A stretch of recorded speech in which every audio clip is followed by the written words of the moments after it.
하나님의 평화가 여러분과 함께하기를 주의 이름으로 축복합니다. 오늘 우리에게 주시는 하나님의 말씀은 마태복음 25장 41절부터 46절 말씀까지입니다. 염소의 비극이라는 제목으로 말씀을 전하겠습니다. 예수님은 제자들에게 최후의 심판에 대해 들려주셨습니다. 최후의 심판은 예수 그리스도 없는 역사에 대한 심판이면서 또는 모든 개인이 하나님의 심판대 앞에 서게 된다는 것입니다. 하나님의 심판대에서는 성공의 결과물이 판단받는 것이 아닙니다. 일상에서의 선택과 사람을 향한 태도가 심판대에서 중요하게 다뤄집니다.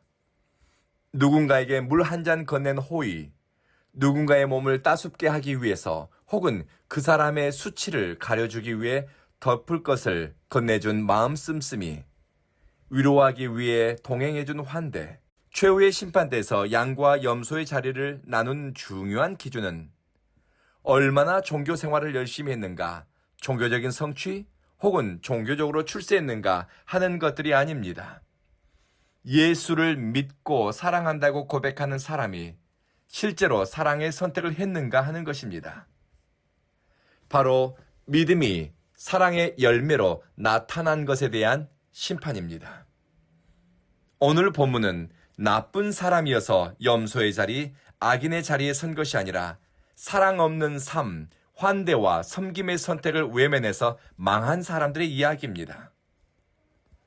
염소의 비극, 종교는 가졌을지 몰라도 악인들의 자리로 몰린 인생들의 비극은 적극적인 악의 실천자가 아니라 사랑할 수 있는 기회와 사랑의 선택을 반복적으로 놓치거나 외면한 것입니다. 주님은 왼편에 있는 자들에게 저주를 받은 자들아, 나를 떠나 마귀와 그 사자들을 위해 예비된 영원한 불에 들어가라. 너희는 내가 배고플 때 먹을 것을 주지 않았고 목마를 때 마시게 하지 않았다. 내가 나그네 되었을 때 너희는 영접하지 않았고 내가 헐벗었을 때 옷 입히지 않았다. 주님의 말을 듣고서 악인들, 염소의 자리에 선 사람들이 이의를 제기합니다. 주님, 우리가 언제 주님이 굶주린 것이나 목마르신 것이나 나그네 된 것이나 헐벗고 병든 것을 보고도 돕지 않았습니까?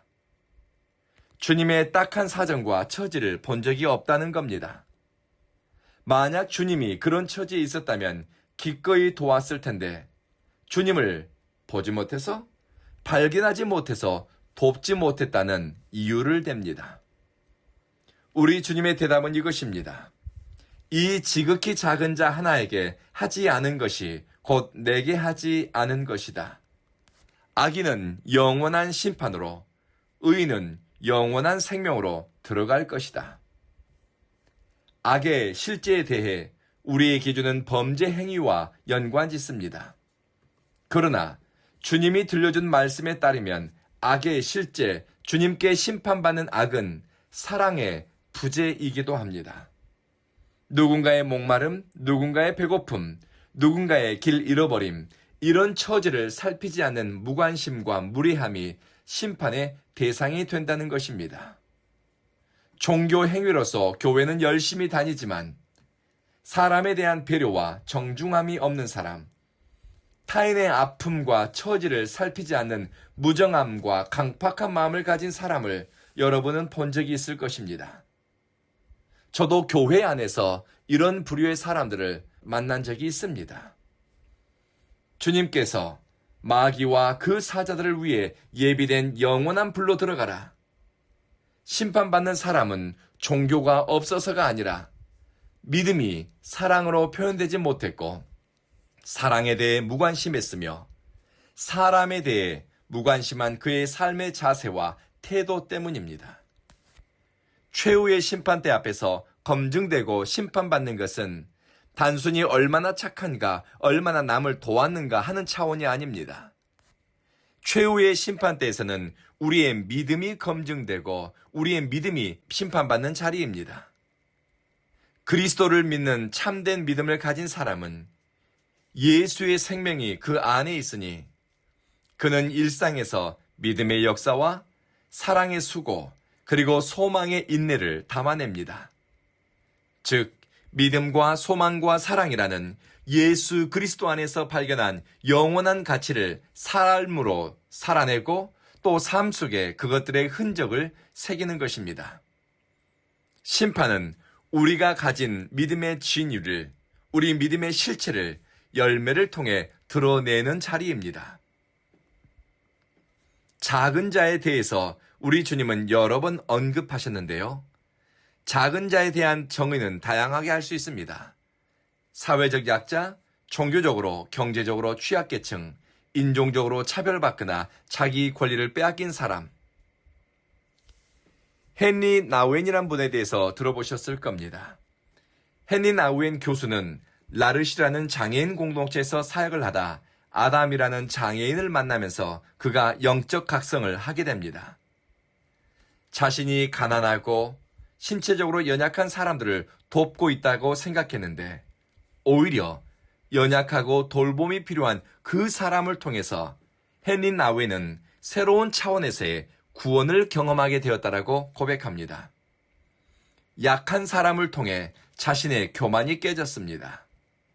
아담이라는 장애인은 헨리 나우엔이 하버드 교수여서 신뢰한 것이 아니라 아무 조건 없이 있는 그대로 헨리 나우엔을 신뢰하고 받아주었습니다. 사람이었기 때문입니다. 계산되지 않는 환대와 열린 마음으로 상대방을 바라봐 주었습니다. 약하고 병들고 세상에서 기억해주지 않는 작은 자들을 통해 헨리 나우엔 교수는 새로운 영적 각성을 하게 되고 교만과 허영, 세속적 집착과 욕망으로부터 그의 시선과 삶의 중심이 상처 입은 치유자라 불렸던 십자가에 달린 예수 그리스도에게로 모아졌습니다. 말씀을 마치겠습니다. 세상에서의 재판은 상황과 처지에 따라 미루거나 연기되는 경우가 있더군요. 그러나 하나님의 심판, 최후의 심판은 우리의 시간과 상황, 처지가 아니라 하나님의 뜻과 섭리에 따라 임하게 될 것입니다. 어느 역사, 어느 누구에게나 예외는 없습니다. 그 심판대 앞에서 우리는 우리의 믿음의 방향과 믿음의 내용, 그리고 내가 믿고 고백한 신앙이 일상을 어떻게 만들었는지를 증명해야 할 것입니다. 최후의 심판은 미래에 닥치는 막연한 어떤 이벤트가 아니라 오늘 우리가 살아내는 삶, 선택의 내용, 사람들과의 관계를 묻고 살피는 자리가 될 것입니다. 사랑하는 성도 여러분, 오늘은 여러분에게 어떤 날입니까? 최후의 심판장에 서는 날, 우리가 설 자리를 주님의 오른쪽, 양들이 모이는 자리, 영원한 기쁨에 참여할 의인들 위해 예비된 자리로 나갈 준비를 할 수 있는 특별한 날이요, 기회의 순간입니다. 오늘이라는 날의 무게와 살아있음의 의미, 그리고 다시 시작할 수 있음의 가치를 깨달아 살아가는 복된 날 되시기를 우리 주님의 이름으로 축복합니다. 기도하겠습니다. 자비하신 주여, 양과 염소의 이야기를 들으면서 내 삶은 어디를 향하고 있는지, 내 선택은 어디에 머물렀는지 살피게 하소서. 주님은 영벌과 영생을 준비하셨음을 깨달아 오늘의 선택과 삶의 내용을 그리스도를 믿는 믿음에서 난 것들로 채우게 하소서.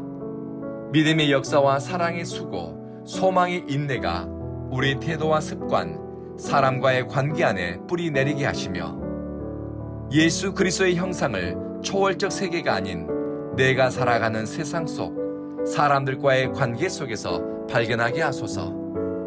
사랑하는 주님, 우리 온 교회 믿음의 식구들에게 은혜를 더하시니 예수 더 사랑하고 싶은 마음 주십시오. 하나님을 신뢰하는 믿음 자라갈수록 십자가 앞으로 겸손히 나아가게 하소서.